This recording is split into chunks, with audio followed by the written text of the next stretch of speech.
Bonjour à tous, bienvenue dans ce numéro d'Unboxing Philo. Je vous rappelle le principe, je reçois un cadeau, dedans il y a un mot, et on fait un peu de philosophie ensemble. Voici le cadeau que j'ai reçu, et je vais vous le décrire, vous le voyez, hein, il s'agit en fait d'un papier cadeau roulé, voilà, on dirait une cigarette en biscuit, voilà, roulé avec des herbes, Alors, est-ce que ça sent? Non, ça sent pas trop. Voilà, juste deux petites herbes qui ferment cet étrange cadeau. Voilà. Donc, on va observer la chose. Voilà, ça s'enlève très simplement. Et on déroule. Alors, c'est original parce que le cadeau, j'ai l'impression que c'est le paquet cadeau lui-même. Bon, pour l'instant, c'est du vide. Voilà. Ah, bah voilà. Voilà le mot qui apparaît, écrit dessus. Je vous le positionne comme il faut. C'est le mot absence. Absence de ruban, absence de boîte et ce mot. Alors, philosophons sur ce mot, c'est l'invitation qui nous est proposée. Le mot absence, c'est un mot d'abord extrêmement poétique. Il y a plusieurs mots comme ça dans la langue française. Le mot lumière, l'adjectif étrange, sombre et le mot absence. Il y a beaucoup de paradoxes qui sont liés à ce mot. D'abord, l'absence se constate que sur fond de présence. Lorsque je remarque que quelqu'un est absent à une réunion, c'est qu'il aurait dû être présent. Lorsque je dis j'ai des absences, absence d'esprit, mon esprit vagabonde ailleurs, c'est précisément que je n'ai pas de présence d'esprit, je ne suis pas concentré, focalisé sur l'instant présent et je ne fais pas preuve de vigilance, d'attention. Donc le jeu entre l'absence et l'imprésence est un jeu qui a structuré la philosophie occidentale.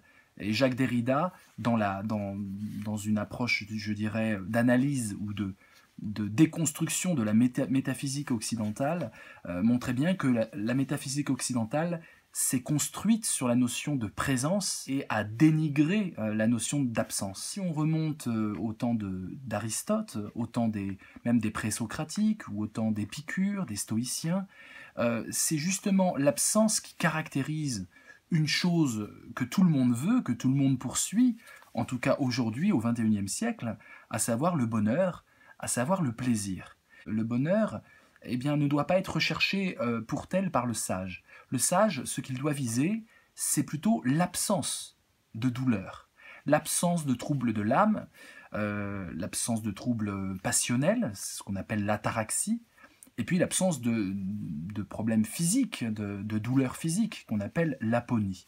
Et l'ataraxie et l'aponie, qui se caractérisent par le A privatif, c'est-à-dire l'absence de, eh bien, était la définition en creux, la définition négative du bonheur chez les Grecs. Donc on voit bien que l'absence de mal est la véritable, je dirais, première définition du bien, en tout cas du bonheur. Ce mot, moi, m'évoque plusieurs choses. Évidemment, il faudrait le distinguer du manque.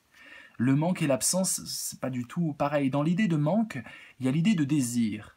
C'est-à-dire c'est une absence motivée, plutôt qui secrète un désir particulier. Lorsque l'autre n'est pas là, l'autre me manque, c'est-à-dire que en sa présence, j'étais comblé de quelque chose, d'un supplément de vie, d'énergie, et privé de ça par son absence, je sens une forme de souffrance.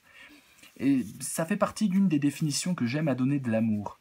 L'amour, pour moi, c'est quatre choses. D'abord, c'est la participation au bonheur de l'autre. Quand il est heureux, je suis heureux. Et puis la participation à la tristesse de l'autre. Lorsqu'il est triste ou elle est triste, je suis triste. Et c'est aussi le fait que la présence de l'autre me comble et l'absence de l'autre me creuse.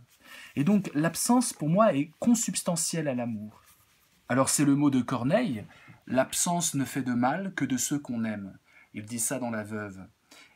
Évidemment, l'absence ne fait de mal que de ceux qu'on aime, c'est-à-dire que l'amour, c'est finalement être tellement imprégné par l'autre qu'il est impossible à l'autre d'être absent. C'est le mot aussi de Gabriel Marcel, un philosophe sous-estimé en France. Gabriel Marcel montre que finalement, aimer l'autre, c'est affirmer qu'il ne peut pas mourir, parce que de toute façon, son souvenir va lui survivre dans mon cœur. Et donc finalement, lorsque j'aime l'autre, je nie la possibilité même de sa mort, la possibilité même de son absence.